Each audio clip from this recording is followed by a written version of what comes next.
שרון מאשקלון, ואני משתמש בנפלאות הבורא כמעט 8 חודשים, וברוך השם, מאז שהכרתי את נפלאות הבורא, הסוכר שלי התאזן, הקיבה שלי התחילה לעבוד אחרת, החיים שלי השתנו מקצה לקצה. אני מקפיד לקחת כל בוקר במשך 8 חודשים 8 טיפות מהבקבוקונים שאני מקבל, ואני מקבל תוצאות מדהימות ונפלאות. אני רק רוצה לספר משהו שמאוד חשוב לי להדגיש ולציין. הכל חשוב, ולהיות בריא זה דבר מאוד חשוב, ולי באופן אישי מה שחשוב זה הסוכר.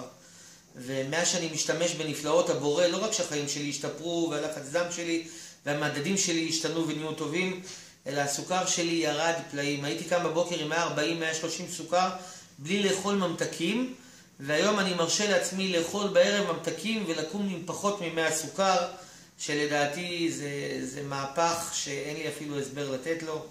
אני מאוד מרוצה מהטיפול, אני מקפיד לקחת אותו יום יום, גם כשאני נוסע לנופש או לכל מקום אחר, הוא מגיע איתי והוא יוצא איתי במזוודה לכל מקום ועובר לשם באופן אוטומטי למקרר, ואני ממש נהנה ורק משפר את החיים שלי.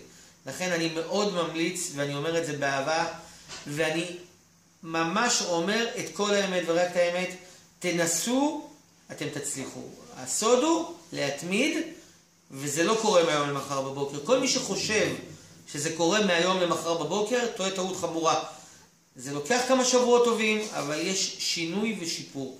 ותאמינו לי, לא תצטערו. אני אומר את זה באחריות.